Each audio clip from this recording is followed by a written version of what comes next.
thon thulama I hoi vele phot mayang o rol lian ale kho ma chuan an mi bei pa huai lu khung pa thin zona thal phang tlang pul mai chu an ron pot dok mia mai boka chu ta zong chu huai lu khung pa chu zal rai turan ngai lain fia zet mai si rapom ru em thum cher chur mai hian aron tong chuak ta lom le in thivek don tinaron vouchur maya sa nam sokan are be na tela chu enga mangai to lo ti hriat tak mai hian aron tal ta phut mayale chuta zong adom be mi ni hian alang to lo adu to kan tal tak mai zong sat na mate pathum chu an per nol maya an per thui hlom nang yang mai pasal tha uk lian le pol lian chuan an silai met puak zui thorin an kol na man phoya an silai chuan na athok na lo tlat siale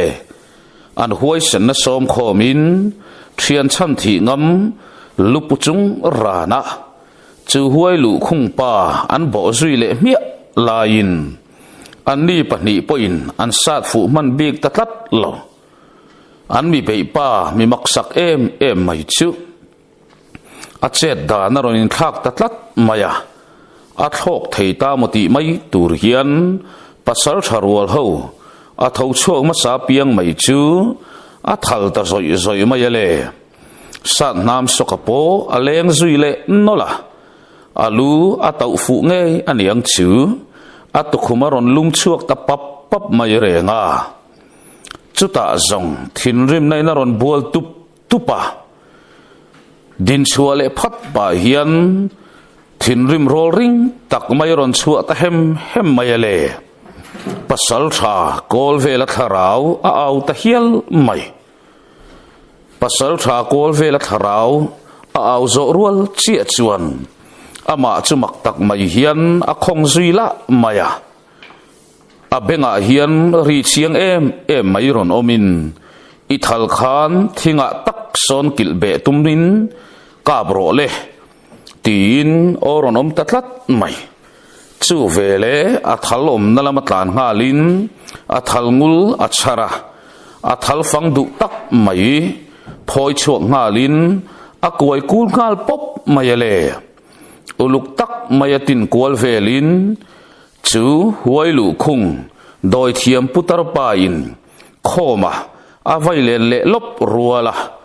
rol lianat lo le lai tak chuan san nam soka thal phang chu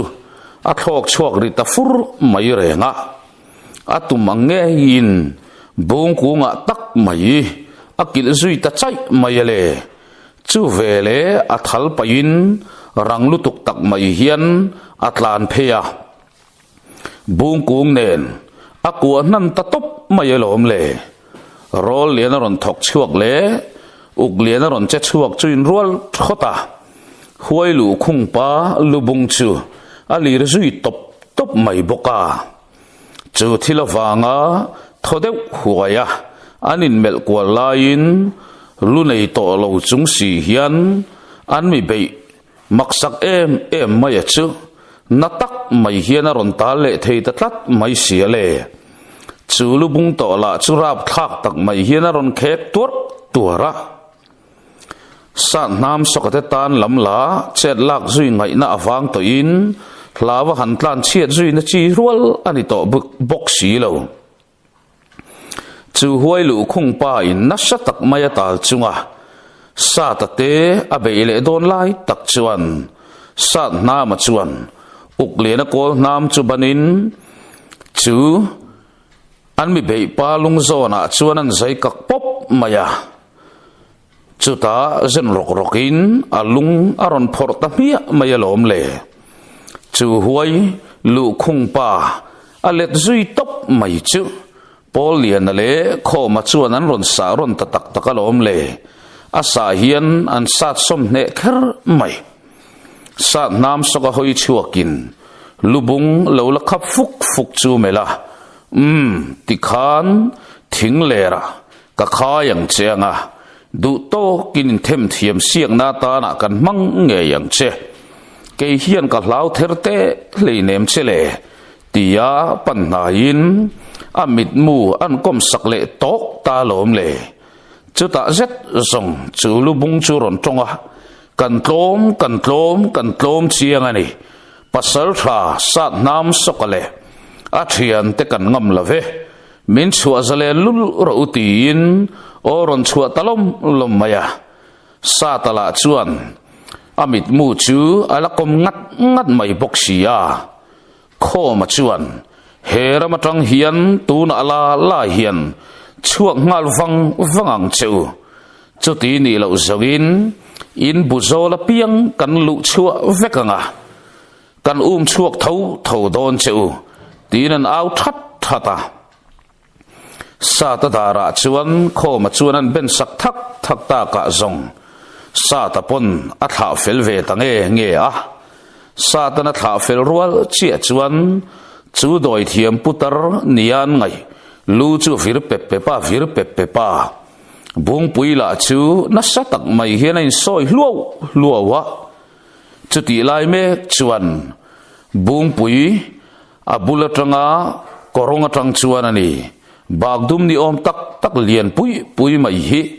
an thok chuak ta sup maya maktia anin mel ron thap lai le chung thok chuak ho an mel zok lain huai lu khung doi thiam putar pa lam chun han mel le nak chuan e alu chu ru ro vek hi lo ni to a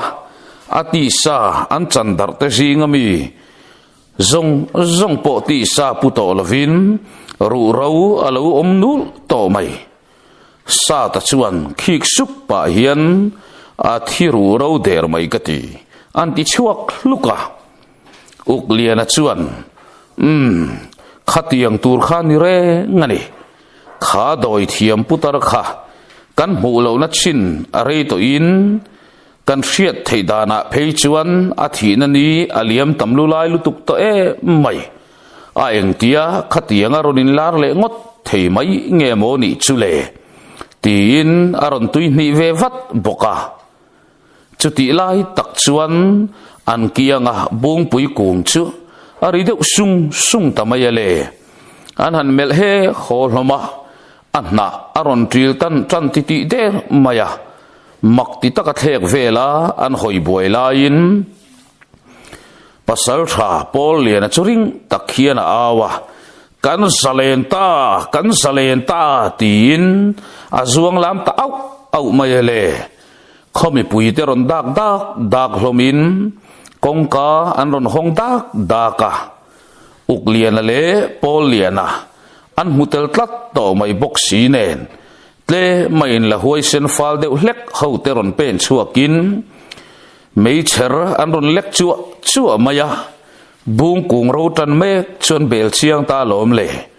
mei cher eng nuaya chuan alang chiang ta ema chu ta zong loma wangin an awa an sarak ta chel chul maya le mi pui ho ten zalen nan nei tharani ti in ria in ring hlele lau deuh chung siaron pen chua bel zel an ruala an pung tam tula an thoman tuala tlangwal rual ho ten in hot buk lak loa chu bung chu ki tumin sheilai in laman tlan honga an chek ta lui mai alom le sat na mate ho ero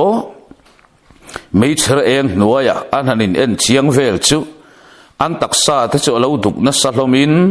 an lo pil pheng phung hlom hi lo ni a sat na ma lu kak po chu be sei ai ma in alo kak rinai takin alo kak thuk lo zoka anan din khom lai nu chuan a chak ma ni khamole ti rol liana ron tong bau chu an pom pui tlang ani ti hriat tak mai hian an hanin ni kwal le the tholoma uklian chuan lal le upa te ron pen nai ve mek lam chu hoin a pen ta thau boka lal fa pa le tuna an lal ni mek bok lalputar aom la huna ro rel na phong zong choi to tu lalpa chunui sang ron pen na in kol vela thi sen kal zel zong huai meu te ponan ngam lo chu ni khamo in kha kal zel te ne na kanin kung kai na hi a nge le zual nan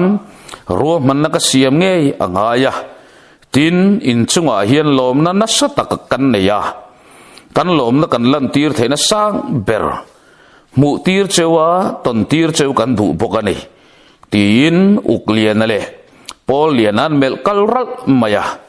in sathiam ton takin anin nui ta sake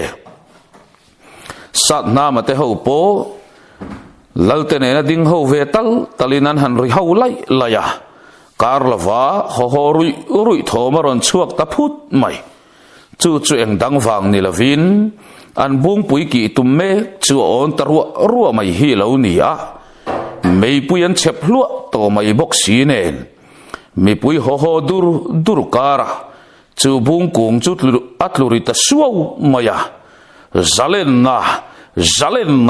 di aurul dualin an zuang lam zor hloma sa ta te ho wat nai ve thuai in mi pui lam chuan an ron bo huka an vor ta lob maya sa ta phar kwal vel chuan rol liana avamela ani la nuam ti ema boruwa ka lo kwal velin alo ni ve haka khoma lam satan kang lop chunga avamel le nak chuan khoma hlau zong takalo ni nge ni don ni ani zong alo meng phar na samai sa ta po nui suka mi pui chuan an mani lom na ta na sa ta rol liana khoma tin an aurul duala an ming ain dot dia tin lam vek thei to hek lo le ain recycle tanuk maya ato pa zong sat khom rola tin anin chon ta lui lom le rol ya te ho an ngat felset to tia chuan rol ya phur le thaza chuak ta nge ni don ni ama lo nai tuam piang mai te chu de kwal ta peka a me pa in a kom zot maya mi pui lamin a fiam thu ni ti man thiamin san na male khoma an ron dek ta an ri tan noi maya dek tum le dek ni hlawat lan chepol nen an ri or hloma lal le upa te pon sir de wan lo nui ve hoka chu thil mutu uklian le pol lian ten an lal ta chun be an ve den an nung lama tagin an va dek ta thut mai lom le mi pui lam la ron pong ve ngalin in dek zan an mang ta peka a zan ti lu ta fanga lo nui nang la lui khat ei zo tham chun ni hial renga he zan hi chin chia makin kumtin he zan ang hun hi mangin in dek zan hin mang ta thina nu pa lo in dek zan khua thak mai te nula tlangwal in dek renga hun mang ta te po hi an omnuk o me a kumina po hian nakzan mai hin in dek khuna lo ni le tareng maya angai thatu te pon in dek lama ram tangin tran la ilang atha ange uklian le pol liana an hoi wang la in pasal tha chun la ya arong kal tafa wang maya pasal tha chun la hi khwa an thena tanga zanrian han eya zanrian ei khamfel nu lok khan pumna wangin a chet po chemu mal thape lo hian alo vial reng mai kha lo ni a khatia sa ta ten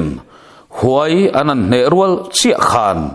maktak mai zang hokin apumna zong chu la kang mai ni tlata do tang lo a chan ngun zo ka ngai tu awang lain ani hi pasal tharwal ho zinga ngau po huai ho lau ve mi lo mai ani a fia tum le be tum hian che ta la fo thina a mai ro chu an khap dai sam thin zanri e kham limte a atei kwal vel khan ข้าบุงกุงเขรข้าอะไรวะจนคุ้มเขรฮีเหล่านี้ข้ามีนูลูกจังขานปุ่มนายน่ะบวยตะทัดมายาหวยเขาทิลติเงยอันนี้ริงตังอดมายานี่จุดยังอาเทียนเตวฟินเลนูชวน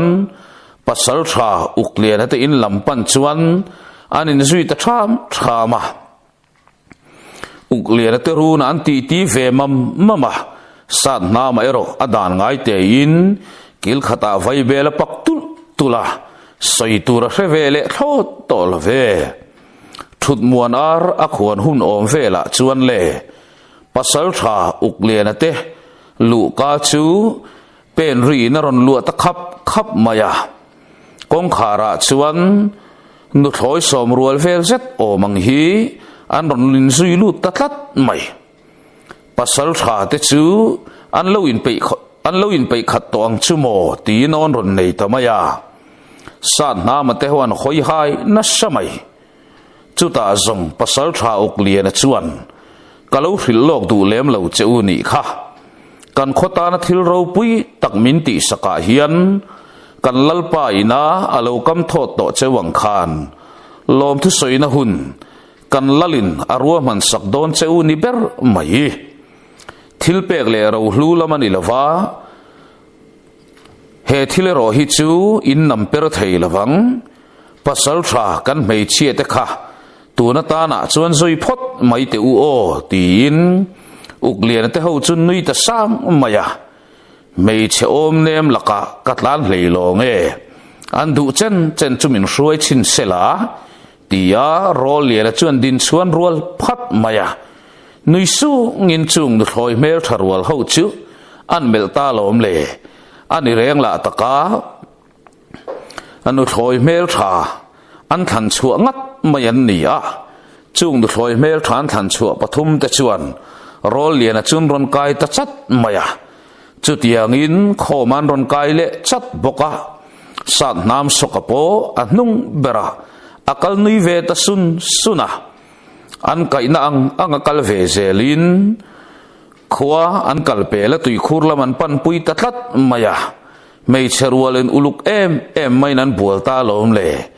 นัวมันติดลางอันยังจื้ออันแก่ไข่มายา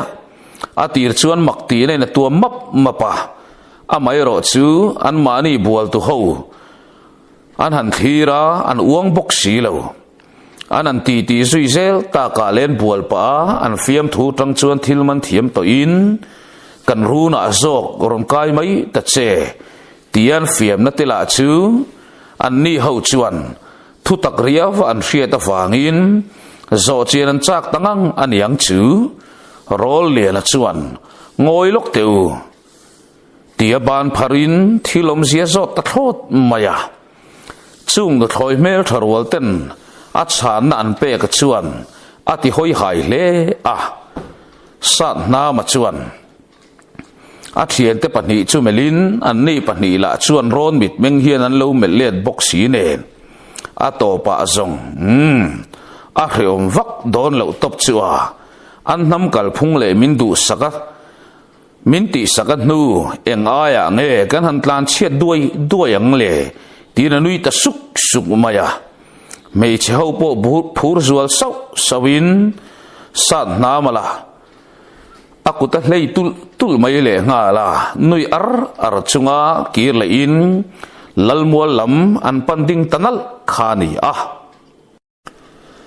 ลัลมัวลได้เข่งินจุงไม่เชื่อว่าเขาชวนมันช่วยนั่นละลัลลูกากาอินช่วงอันเป็นลูตดำมาสัตน้ำสกัดปนอีเฮลวซุยเวงาลไม่อินลัลลินอันหันได้ลูดจูปัสสาวะอุกเลียนตะเทียนทุ่มโปอันเลวเละเวกต่อโซฮีเลวนี่นุยซางเลวเมลปาเฮียนอุกเลียนเตนันมิดกวนเลวสานคุมเจ้ามายาสัตน้ำเตปฐุมดินทลาร์ตีร์เตอินจุงไม่เช่าปอจูลัลปายนาทัตกันทว่าฟังลมทูอริลนูอินอันช่วงเละตะเดียขานีลัลปาเบรชวนปัสสาวะเตอูอินเนนลมทูก็ใส่เทนกงสร้างเบรจูตูนาเฮียนอินโจตันโดน tak ta e nula thiang hlim ngat in cham chungin in kol ngat donani anuam thei ang berasiam che uhi kan batani ve tlat to mai sia abik takin tia sat na ma chumelin pasal tha kol vela tha kal zel he khuwa hian piang ve ngei selang kadu thu sa mani chutiang thil a thlengani ngai ngat chuan e chu mei chia zonga mei chewan nei ber ani zel to anga a tha kal zel te po atan lom na an ni fam kim to ang tinan bu ngata hei ero he thil kan ti sak tur cheu hian kan kholung do bak pel su se o tin an bu nguta chuta sa nam sokate pon an pompui ti hriat tak mai hian in mel kualin an nui vei suk hloma lalpa chuan kut an beng ta thuk alom le lallu ka sang chu ari thiapa valu pa in ma aron hruai lu ta nula thiang hlima po a mer tha le pian dik zual an khan chua tengat mai chu ron pen lu pui ta lom le rol lian le kho man lo in kheu na sha to mai sa ta ero chiang zet mai lo mel kwal denin alu ala thing nuwa lalpa in du thang turin o chuata khoman a thang rang na samai atuan thatna zong takte po ni ma na rol lian po amit adik ngat mayani a thang sual khau lo rol lian pek chuan lalpa an thalom hle mai sia pani te than thei mai lo mo an ti khut peka lalpa berpor nuiri hok maya avamak ngai om ve o ni phot mai te sia indu phota thule ati ta ka zong kho mane na nan than belle tapeka lalle upa ten an lom na samai sat nama berchuan ala thang ve tat sil vale lalpa chuan an thek thina pasal tha tiamel lain sa ta chuan lalpa kadu zong mi kala mutel lo tlat mai ka ti tin a chang o nei ta dai maya chu ti ne nu tia valu pa melin mei serwal dang anon hruai lut le ta dia maya lalpa busok chuan imita zumruria win ka sia ka ti keiman kan than sak ngat deng che tia a khon bol fanu mel tha le tlon zu mai a than chua sakta ka zong kutan beng dara in puala inan daru alam hoin pen chuak tor ule tia lalpa in o nei ta ka zong nularon hruai tu te ho chuan san na ma te ho chu an hruai chuak ta thliaya sat na ma chuan anula hruai ber chu a belem hlei lova nula po chuan za lu ta wanga bema sangam big lovin pasal tha chuan vorle pasal tha kol ve la tupa ber kher mai ne na an han pen du ne ro sena nei mel lem lutuk hian alang lo chutianga malam hoya an pen mek lai chuan thing khon kiang maya tlangwa la lo ding wang maya satan nula chom chu aron mel ding chat mayani chuta zong khon bol fanu chuan chu tlangwal chu chiang zet maya melin abianga mittu luang ta zoi maya sat na mana mu mai reng lo a mai ro chu eng ma soi lovina pen tlang mia mai bok si ne chu nula thiang lim tan po chuan zui lo theiani to bok si lova an mani suai tuin ako mu nei na chuan an luta mei al teng noya chuan satan thut munarema a vaibelan paktal tala nula lo thu nai te le an ti thum du ta nula mela chuan eng ma chiar tur om to lova abianga mitui aluang to heklo thuoi takin sat nama lam hoina pe na ngoi reng hian apuan bi lai cho phel zui ta mia maya sa ta chuan char le ro an ti thum du ta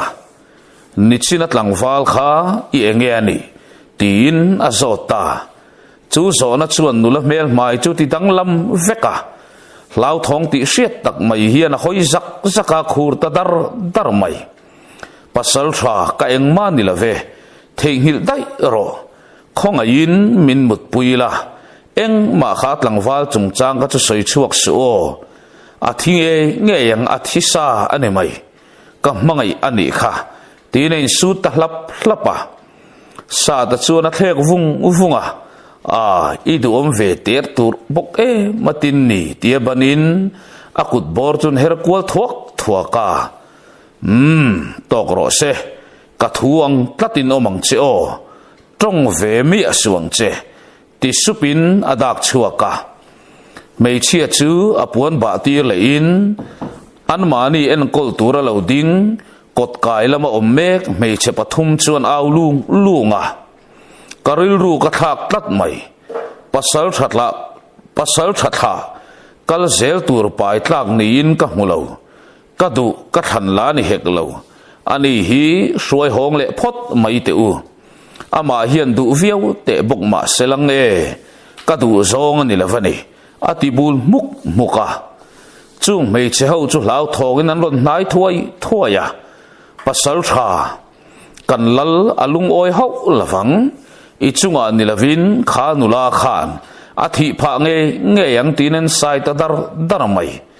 ani anu keiman lal chuka han muange tin san na ma chu pen chuak ta dai maya chung mei che ho tan han dan ngam ngai na om to bok si lo lalin lampalin a pen sui poka ri lo te a lalin na kai tamaya heti lai hian lalin chung lan lo ti tuina sa kan pasal tha te chuan angen thlen tong o tin an lo ri ve lai laya chuti lai tak chuan sat nam soka lalin chunga ma maina pen lut le ta thlat mai lalle upa te chuan makti nan lo thlek top maya pasal tha nge om zia theing hil le engama boi nei zo kem ni tin zo nan lo zo thuaya sat na ma chuan lalpa ka han bel chianga ka du thua sam ngang lavani pasal tha kol vela tha kal zel pai tu turatan chuan ka du thua sam lo ma ni e ati ta mia maya lal mel churonin thla nga lin kha mei chia kha ni laka ko mo bol khang lang ti na em ni thitla ka ni chu ati rum ta ul maya sa ta chuan a kut lo pharin bol la love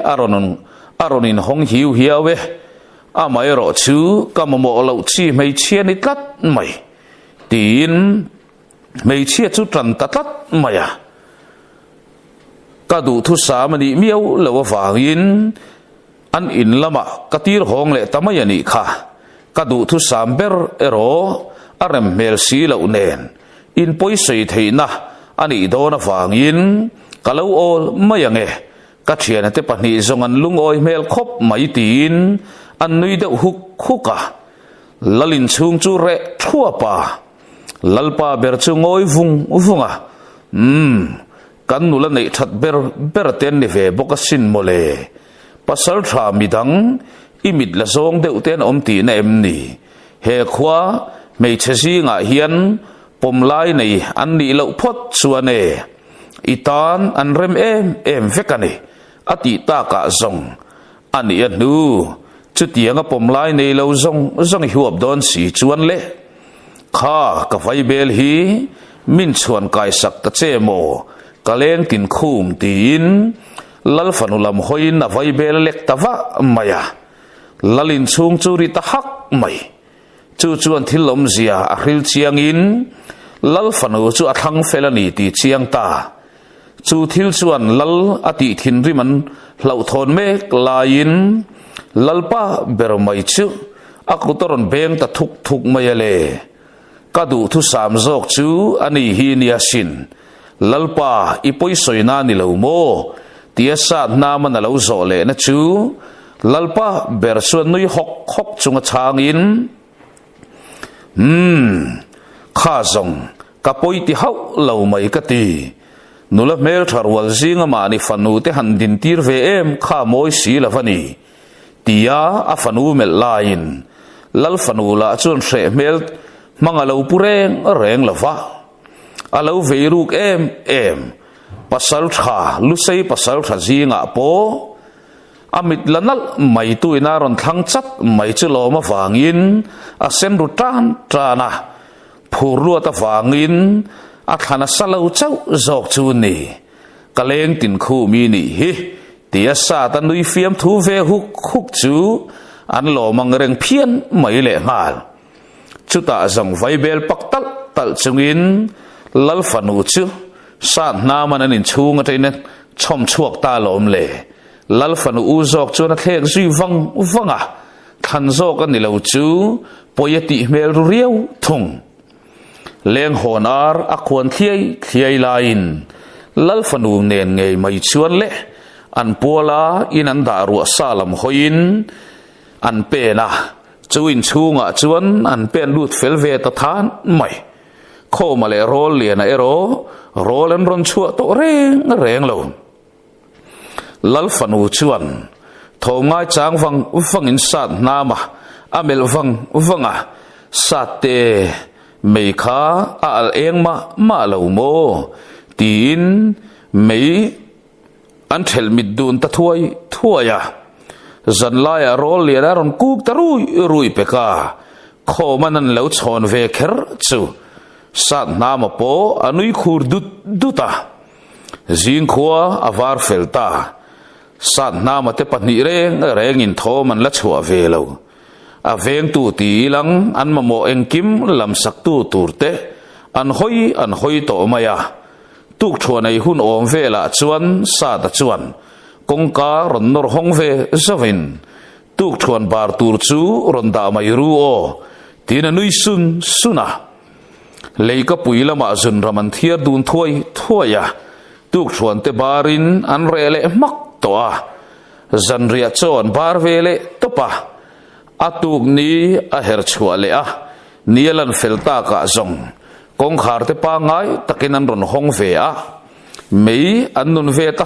hlate chutiang nga nili thazet mai sat na ma te thian thumin hun an man mon ta ka zong nupui na ya riak anin nga ya nuaman ti tlangin anton hriat le pal chua chin chu anuam hlir alani boxia pa thin lunga thanim ngai na thin lung an lama mo lova tileng tin nge malam panin ke kan pen zelang tin adel lek lo boxi nen an tan zong wanglai nu nan chena ni ber mai chutiang am takanili thazet mai hunan man nu chuan pasal tha uklen ta thian thum nen an lo tum lok to angin zol pui kholam hoi turin an pen chuak ta theu kha ni a an nula te theu mai chuan an ron kha liam ve sapa sat nam sokameu po an han pen thui deuh ta chu a thatliak kal ta nuk mayale an han fiam thina anui suk pe tok chau mai le nga la an han mengrim deuh hlak wang te po kha ni ma na le azol pui khuwa ne nan khokar hi hlare nga reng lawa tlangwal chak vak tan pa ngai tan phei chuan ni khat kal chau mai ani chuti rualin sa nam soka apen muang maya atilui hlei thei thot si lavale kara zan riangai lo turan ni veite lul nen kapei to ngang lo tin lui kamrem changa sa ta bera chu thu thluang duai tamai sia ni khat kal om vel lek ban man lavin pasal tharwal ten chulai muna chuan riabu kan sual tamap map maya an thut fela a thian ten riabu kan sual felmek lain san na mai ro achau ngang ni turani asira lo nar kuk to maya sat nam nar tui em mai chu ko kin an han nui le top thin rol lian a phei chuan ka jak jo kan ti le ringot thina a mai ro chu ama sat nam ber zak hek lo le tui tak mai hian a mu sia ya kho male pasal tha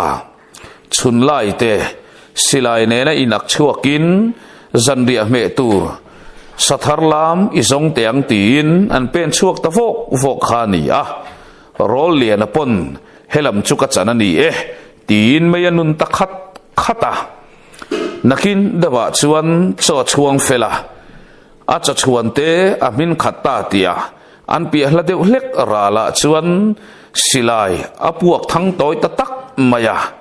in mel kualen nui vara tui takamu nian ngai sa nam soka chuan a thel hau lo mai ka ti sathar lam chu kamamo khop mai tin la ching reng chung si hian aron nui suka rol le ngai thei to lo chuan meiling chuan an the deuh thot khani a the han tia hian a thai peranima zo ko me sat na mala chu ala che du mi lo le ngal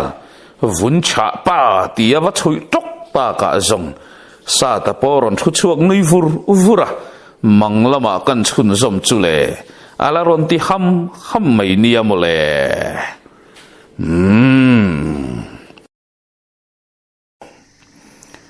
buena dang tok lovin sat nam sokate po in zan hun an mang liam ve mai boka zin khua avara savazan riak murei fal ho khoman avai zunga rinai takin an me tui phian zel mai le ngala tuk thuan te kham felte te in malam pana kal le mai to tura in tin tu an ni an tumram berhizol pui khua ani miau awangin zol pui khua chu tuna an ria mun atang hian chmakal omvel or ani to box si nen an pen chak viau lem lovani rol lian chuan kalpa hian pasal tha tia uklian chu melin kan chunga in chet dan le lom thuin soi na kha tin thilom zia an zot pa zawa pasal tha uklian chuan kan ti fo thin dan zong ani lem lo nia tun ma te ka chuan sei tur tin chuan khatiang anga kan nam zinga lom thu in fil na le in choi moi na kong chun lo zo ve to thina ni nge o me kan lol chung ko tha kal zel hian pasal tha kol ve la kha an da chung nung em maya an seidan manga phei chuan pasal tha kol ve la tha kal zel hi chi pa samzial ho zinga po hian kan ve nge ni nan soi tat mai nia mole chu zong atakani nge ni lo ero kan la kha chuak ri lo chu ni hi tia chan pa hian ti chung zelin malam panin ken pen zela chun wang lai tak vel ani to me zol pui khua an ral thir ta wang mai sat na ma chuan khu khua ni siamo en chiang ma te run ta hian to ka ni mai lo mo khom dan khu uluk tak maya ka thir po hian kala chiang ngam chia lo na nga khopa ngai ding zong ani top lo maya tinan ching de suara amit fia thaberin ila chian ngam lo chuan kan pen na ile hret angai ti na ni chumo ayang po ni selang runan lo to kamo tok lavama po ni selang kan pal chua thau chu ngai do ne tin rol lian chuan an lo chang bawa phim khur rufe mai hian malam panin an pen tawak wake karlova zol pui khokot chua po anin sir kheng tamai renga thomri wa ngai tha in ngai changin an bengan han do wanga amai ro chu thomri wa an beng han ver thei tu ro mang thil hi an semai reng lo nia te makan pen lu le zual de hlek chuwa ngai don ani mo runan tok ni na lang kat mai ti in an phun sup hloma kot chua tanga thui pon la pen man ma chuan ran te ho po chuan lo mel he kho hlomin an ron nai deuh hiang hloma chung ran te kho sa zia len hoi herti rutak maya tang chuan chu khuwa chuan runan to ka ni ti chuan ring het ngal bur to mai thui po an la pen man le om la ve chutianga an pen le lain khomor tong beratangin in kang bang mu theina lo lang tamai renga an thua man choi chuak uluk zual sawa he khwa run tu te hian an lo la obet rang the ni ti hrechiang em tu te an ni awangin phim khur tak hian an pen lut ta thama an pen thui zela in kang bang le ruangan hotel ta zau mai an room ngal hloma mishing mel mang o mang reng damlai mel an la hotel tat lo mai le nga la nimin maya thil thleng zong ang tok lo hle mai ka ti tialal mual lan thei na lai anin her chua meu chuan mishing tong thom rideu nak khir hre phatatlat maya chuta uluk zual zo ka han thleng ngalin lalmual ni om taka chuan phua chop zet mai hian in alo in rel ve a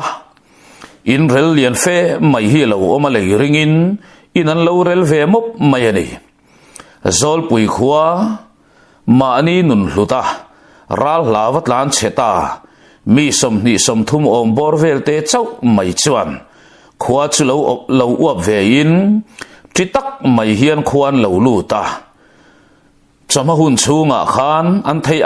angin anin vom khom na le an him ve na tur ta na ti in chuin chun lo khor ve to thi lo ni a chutianga pasal tharwal te mel hriat ngai mi lo ni o malang le ngal an hanin lan ta phut mai chu ralan ni le ngei tur an ngai hlomaniang chu zol pui khomi te chuan ral khel ngal em mai le ngala amai ro chu pasal tha uklian chu chak tak mai pen vokin ring tak mai hian o chua ta ngeng maya tlan chetan mek te po ding ngal choin an ron mu chiang theita ale chuta zong pasal tha tia nu pakhat ron tlan chon chu polian azok chuan alo pan nai vata e khai zoni enge thilom ziani ngai runin to kanimo tin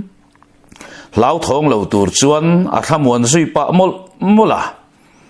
zon hi var pui khomi le sa ni thinin zol puya hian pasal nein aum ta kha nei a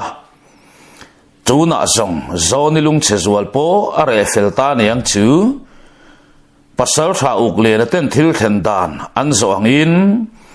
zoni chuan a hriat ang te chu a soi zui dapa salakai bang te ho loading khom hiang mai te chu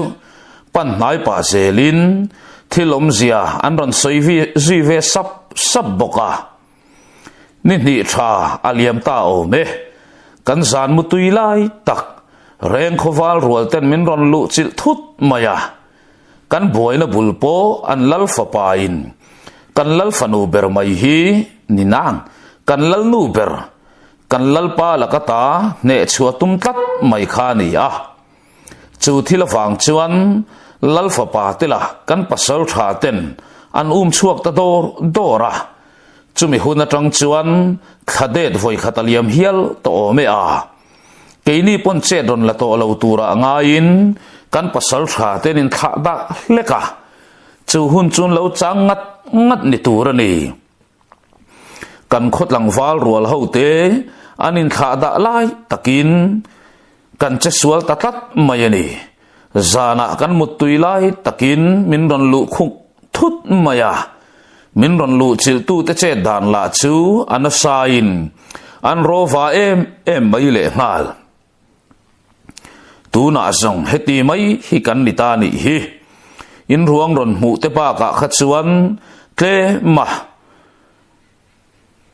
na thok om chin le mi pui tling chin o mang chu salatan kai fai vekan ni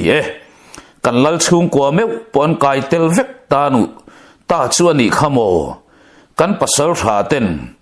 be boi lo mai turin an au tuat tura chumia zara chuan nun na cha ne ro kan tam talem lo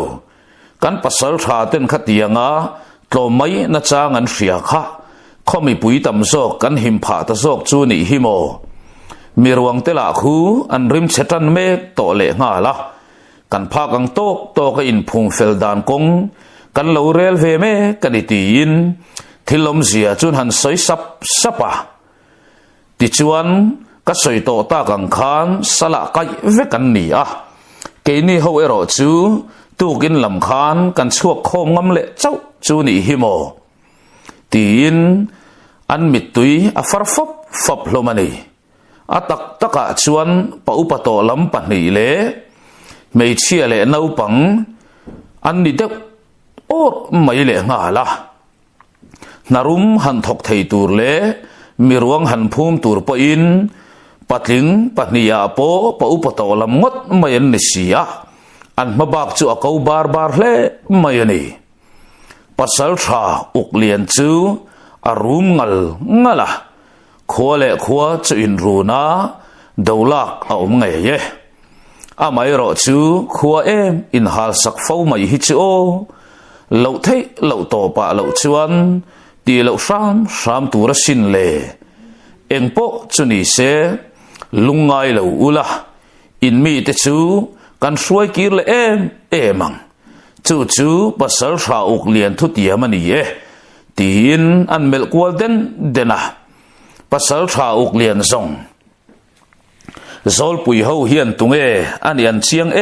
ema an thian thuman din to ngat phei chuan tu mai nan ne theilo niang hial an ngai kha ni chu tianga an pasal thada chung nun le ngai ro pui mai na thamuan na o an chu dap ta ka zong an mela po chop le chil hian an thamuang ta suai ani ti hi alang thei mai re nga engpo ni selang heng ruang chung changa hian lu ta ilang kanin phum fel vat chuangai don ani tin an hoi kwal thata bu zem te hi him ala omem tin zonan pele te ti ila ramlama zem lian ho da vekin kumina kan thar phei chu khwa kan la phur thleng man lo shrim zo kani tia zoni lo chan na chu pasal tha pol lian te ho chuan buk pui ngatin namasa ruang te chu phum fel tur chuan an in tin tu zui ta thuaya a thenin bu phur tumin an liam zui ta vok mai chon hera zet chuan an ruam man na sia mangin che tan la zui ta sap kha ni a mi ruang te an phum fela an thosa zual puite are nu chuan sa ta chuan zoni chupanin kapi in khua hian rum vunga ti a omem tin zonan zot bol muka zoni churon dak chuak zoka kapasalapa kapani alom tin aron chanta ka zong sat nam sokamel mai churon in khak ta tlat mai ani chuan atlu zinga khan atel ve nge salakai zinga tel ve zok le tin rol lian chuan zonan ron zo chun zom ve zata zoni chuan vanei thak takin nun na chan zinga chuan atel love sala kai tel ani ve ta ni khamo keile ka fapa min tlan tirin kapa le kapasal chu an liama sala kai liaman ni zui ve ta kapa phei chu keima ni awangin an kap liam he le nga la tin sat na mate chu uluk tak mai hian amela lu sei in ni le nga la kapa chu eng tia hriange moi ni chia chu le khoya tanga ron kal nge in ni tin zona zo le chu sa ta chuan a chang to lem hle lova kho ma chuan mei che hriat chi ani veri love ti zong hian a chang bul le mak mai boka sa ta chuan ramlam chu hlir wang chung hian kan chan chuang nge ngai ani chu ti ngutin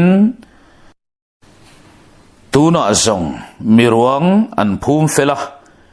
bu phur ho po ron thleng ve le to in ngai tuam in ni ri lo khamo sapui po aron hnai mai lo tura ngai lang engpo ni selang buang pui kholam pan chuan ke kan pension photang cheu be se na sang tak nen lo thlir ngot mai ro u o tin buang pui kholam hoi chuan an pen sui ta vok maya chanu chuan ni boka an pen chak tlangin pot tu na viau boka niang chu zan khua maya chol mu mal lava pen ngat zelan ni a chutiang nga an liam vok zel ta ka zong an tumram reng khua buang pui kholan theina an thleng tareng maya khowar alalat phian mai le ngal nen eng tia chet lak chi nge niang o tin anin ron kwal laya sa ta ber chuan zan thim nuaya kan beiman tak toina rin om tat lo mai ka ti kan chet sual vai phei chuan khowarin min ron nang man mai dona chu wangin khowara an salman te an enkol dan le an phuar be dan te tin an khotheng te be dan tur le chet lak dan tur chung chang te po bi zek tai langa thalo mo chu kan ngak mai tur nin ka sia che sual ve thei kan ni kan lathi man lawani an tiram muka an halin mel kwal dena athak khopang helai zong chutiang ani zongin a wal aulu lai lutuk maya tin an ron pen san to na lam mola chuan kirle deta tuirem chang le tui that na mun o mang dewa chuan kong rupa ngai tanga peng khain an bibo zui ta thuaya muchol le kang u o thang khat zet zong kan lam man o me a tin on han nei thuaya rol lian a chuan han mu sap te u zan khothim nuaya hian chokan chuang lokange khowar ma in amin man nge ang leti in ain buat sai zui ta zung khani a boy ve lo zong chun sal sap mai san na ma ero mu ve mai lova ngoi renga tek chuakin rol lian a po chuan khoya chuan kal don ni mo tin a thlir vunga thui a pen rin lem lo awangin a cha chum lai chu boy pui zui mol ta khani sat nam soka pen chuak ta ero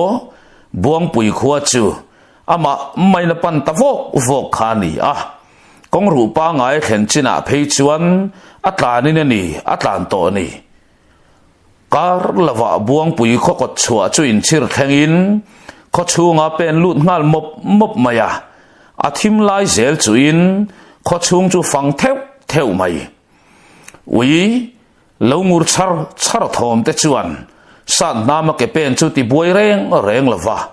enga ma ngai lo lin a pen zui mia mai a chi pa asam azial ve mak to mai boka khotwal mi tho ma fal de hlek angin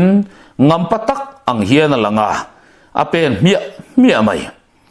lalmual lam niarin lam panina pen ding nala lal in le khonbol upa te in borvel chian ma sakte te duwa ke pe na ni tin beidan tur kong adap pa in ther tin te chu chin cheuluk em zela chutianga malam pana ke pen zel ta chu an salmana an lo khung khom ho mi pathumina muthde lak chuan lo ven na po chu a mu thei ta chung mi tenan mu thei lo na lai thim lai zel chu in aner saka nakina zong atum tak mai lal mual chu adai thleng ta lal in bel chian set tum le atulani chuan kir le ngal wang mai tum chawa ke pe na ni lal kom chaklama chuan kun phei danin lal in le ka pui le lu ka pui kai dan turte tin lal in kom chaka tanga beyare mangem chung zong te chu mel kwal dena adu to ka nga kirle mai atum lai chuan in chung atang chuan tong thom aron tatlat mayale a be sei phak mi lo thil ani le ngal an va tho ma o veo tiril ru deuh nuap chung chuan lalin chung atanga o lo chuak riat chian tumin bang depin a bengan do zui ta thuaya lalin chung atanga oron chuak chu eng dang le tu dang ni lavin mei che o ngei ani tat mai chu mei che o chuan ti hian ron soi sa a thu rima sal chu kai tel lo ram ni selang tin ka ngin che khamo lalputar hausak na chia kan du kha ni sia kele a hausak na ilak sak to a chu ba ka salain ron kai le se te hi chu e indu tho ve ma chu ni e katan po thil nuam lu tu kan ni big hlei nem le tin akianga thu chu a besui mala tom la chu a thop nal phian mai le nga la chu ta ma ve chuan ikianga ka oma ka pasal zol puilal putar mol deu mai ro hlui la vek to boka hey min chen chau tan der mai chu ni bok sia tin akianga thu chu atlona ni ti hriat tak hian an nui ve her le nga la chu thil chuan san nam soka ati thin rim tatlat mayale ain humru tang maya zol puilal no chu an chu lui ni lavin buang puilal fapa nen ten takin ruwa mannan lo siam ani ti chu a chu tlang tapar mayale chu ta zong zoni te soidan manglen ain mil ta hau si lo pasal tha ril rem zong ani tat lavaniang chu he mei che kholo zet mai le buang puilal fapa hi in thurwalin heng zong chian na hin lo thlen ani mo in lim na ni chu atop don ta tia arilava phun de bul chung hian lalin kai tu men in tin tu tatlat mayale arum de haka ten nom mangai putarasi mei chia hi engi mun ngai lut viu le di deuh sup chung chuan lallu ka pui chu kai zui ta mia maya lal kong khar kianga din felmeu chuan taplama meilum kianga lal fapa le anu pui ni me ta lo thu te chuan an lo hai lo na samai tunge ni tu nang huna tia lal fapa o chuak chuan chan na ero adong lem lawa kong khar chu ronin namtol rokin in chunga chuan mihringa ron pen lut zui mia maya mei eng ommu mal lo nuaya tunge ni tia lal fapa a aule thot lain sat nam soka kol nam hum lai chu a phei zok tamayale lal fapa lu le atak sa chu sang zui nola lawa khur ngal ngot siang nei lam chu sat nam chuan hoin thu mai ro ko mo bol lek siwang che anti muk maya an thoma wanga lal chung kwaron tho chuak ve me te chu khumpui lama tanga ron pen chuak ma sa piang mai chu a chu thu ta zung maya a me pa in a dim reng lo rol chuak man pon tat lo mai nia male an thal top mai hloma chuta an ka no sak molin a phuar zui ta mol maya nang mang ngat mai uluk tak main a mer khap mai le ngala a phuar po pher a phuar rek ngat khop mai lal chung kwa chu lal fapa le an monu tel lo po in pariat lai an lo la ni dai mai chung ko hung tak an ni zia a chiang khop mai sa ta chuan siang nei lam chu panin nang hi iten hle mai ka ti i mei chen mang tang ka in mi i bum kwala lal putar po i lo bum kwala mo tin apuana po thak sak pop maya chuan tunga chuan nam thal thua in akut le ke phur sak mia maya apasal ruang kianga chuan choi pheinol pa hian kha i phu tok chiani tin ben tuminan tin de uaya amai ro chu han ben em zong atim le de waniang chu beng em talau chuan lal fa palu chu akhai nola lal chung ko mel kwal ral pa hian tim na telmi lo hian lal chung ko lam hoina pen nga ya tle min than khat an ron har chuak tan ta sa ta chuan tui la in an the thot loma au chuak thei si lawan ron har la in mei sat na man alo tua thame to bok si nen mei eng noya an fa du tak lu ngei mai chu mel fiat lo pasal thai na khai fa mayan mu meu chuane an bianga mitui luang ngal zoya tap chuak thei si lavin an uk ringot mayani lau lua ta fang le thin rim lua ta fang in an sai lok hloma an fa panun na nei to lo alu tel lova atak sangot mai tlu huang mai chu an thir thina an lungzong a oi theimol lovani tun din huna chuan a votuin e ka che ti zong an nei zo tat mai heti me lai hian kol poron eng tanta san nam soka chuan lal fa palu le lal ro lu a mu ang te ala khom fai vek nu in lal in nung lama tang chuan a pen chuak zui maka siang nei po phur hlomin ruak tang ko in kal san luingat khani lalpa berma lu sei tlang valin karun chawani sat nam soka kani chu ming chu ilo vong reng to don ni o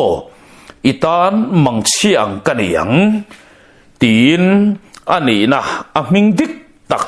akhil mia mai boka chuta zong an thian te ne na buan khor na lam hoin a pen chuak zui ta vok mai san naman akal chua dona din le det pa in lalpa imi te min ron zui ani chuan i khuwa hi ti chevek turin karon kir leang ati khan thu hrian nung chu ni ta hetiang lai hian kho chung mi pui ho te po a thoma zual ho chu an ron tho chuak ve ta tak maya amai ro chu lal mual lam han pan tum om ang mel mai reng an la om lo rol lian po tui takin amuzui ve ta bor khani a san nama liam na lam kha khe to lova ngai sak lem hlei lova san nama chu che sual tura da lo shima khachung avamel thi thlai ve maya da ve mia mai ni chu tiang rol lian mutui em mai dula kher chuan san nama kir le chuan a milulak chu ava ngat kher peka rol lian poron meng chuakin enge niya tia adulalu om chu melin an meng biel do ko ka ava buai thak thei tak da son te ti luk pa hian enga ma ngai lavani tia mela chuan chiar thei ve tho mai thoru le min zui ngei don nia khodai lam pan zokin kan pe zelang kan kal to na lama kan kir le ni ngat chuane lavin kan tlan chian nga thui takmin ngei don chu wangin min zui tu te an ron che chu ma nge hian khonai te maya om hun va khori tum ngat te ang tin satan o ne ya che tan la zui ta zung mai khodai te maya an tom ping zui chal maya kho chung thom tu na chuan an ngai chang ani ber to me rei chulai huna chuan an thu man lo kho chung atang chuan mangang au thom le lusun tap thom aron chuak ta tat maya khatianga sat naman akal san tak nu khan an kut le ke phuar vekan ni bok nen lal chung kwa chu che thei hek lo le chu bak chu eng ma ti then nei si lava an kut le ke a phuar mai ba kan vai in nam hruya zom kho ma chu mi mang chuan a phuar khom ti ti vek mai bok si nen siang nei berla chu ruak tang kong in amukom chal maya thau chuak thei po ni selang thau chuak ngam turin a huai sen nei na tin bi kinarin om tlat lo tlangau pa lalina akai masabera tlangau pa lalin kai masaberin avapal chuan nu chuan thil thendan an khe chau bok si nen lalmuala tlan khom ngal supin lalnu le afanu te hola chuan lalfa pa chun ta lui mayan thom na phian mai le ngal ron tan lut zelin khon bol upa tele an nu pui fanau te nen laman ron tlan luta chutianga lalfa pa lu nei to lova chiang em maya thibul mat mai chun han tra lai laya lu sei pasal tha ania ama mai na ron pen lu tani a minga kha chuan sat nam soka tin ain chal ngei maya chu bak chu eng ma hriat ka nei love ka hriat le om chun chu ka ro hlu zong atlan pui vek ti mai te hi ni tuna hian alu ka duani alu tin a au ku ka pasal tha tho sang le kap lum chuan an lalpa thuang in tlangwal ho ten han khom zunga an au teng tung mai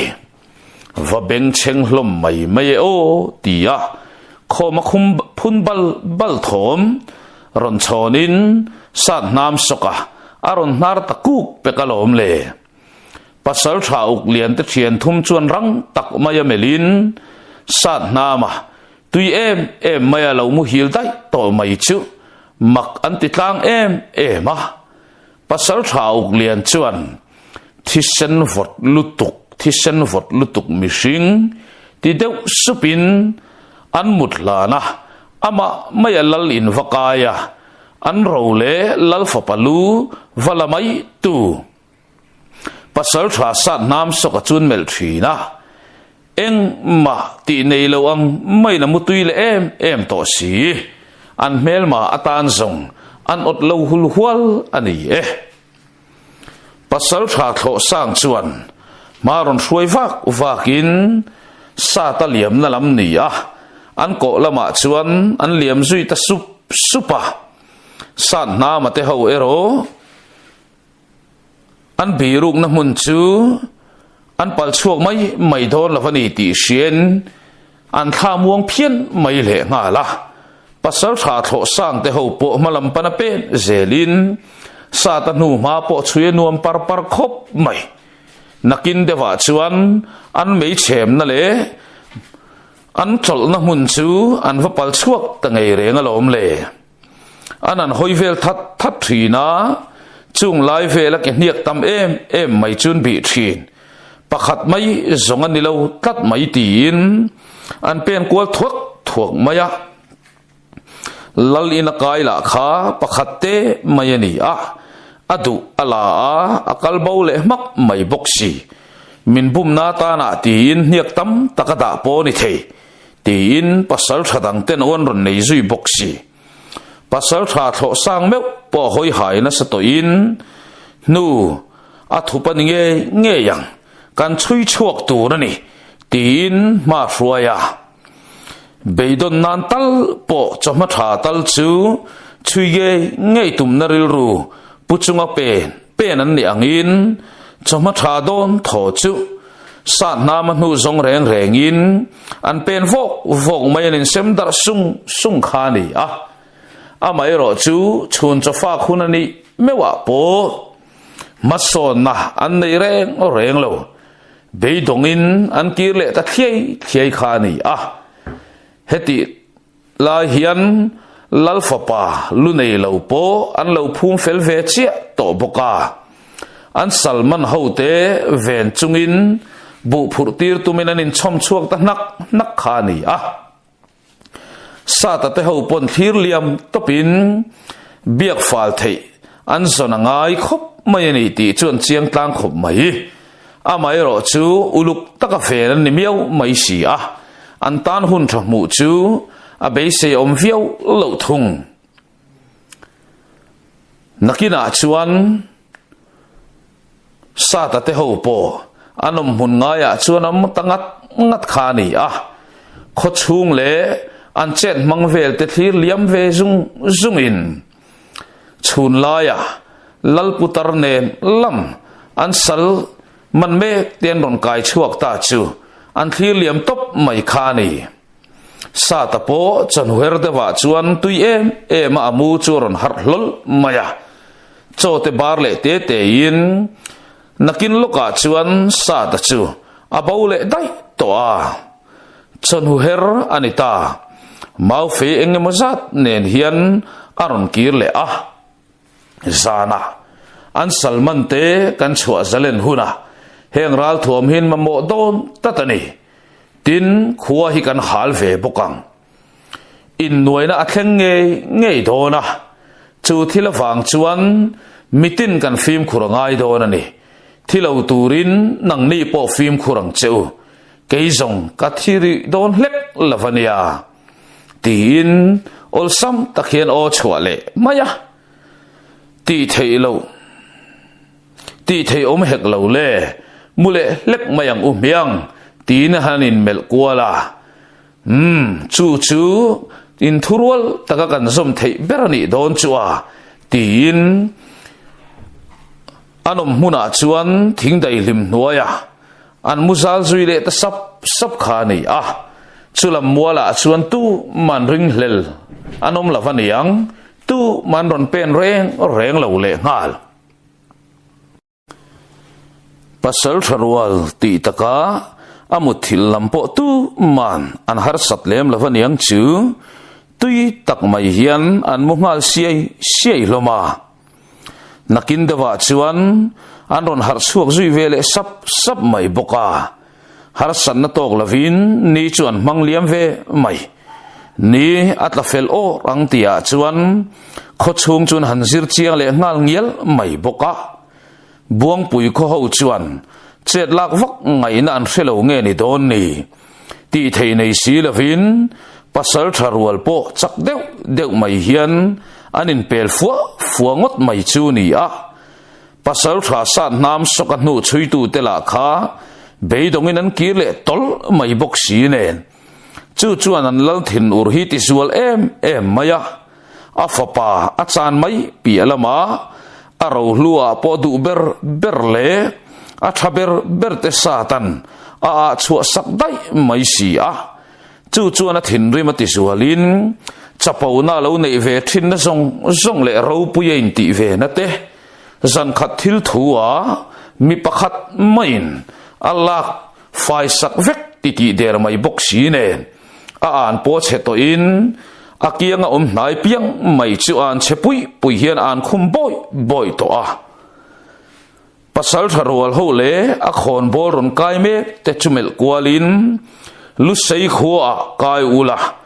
san nam sokati ming choi wazong chuak mia mai ro ama in mulawani poin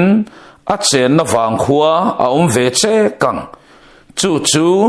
a halin hal ral vek ula rod dip depang chu tin ang tu na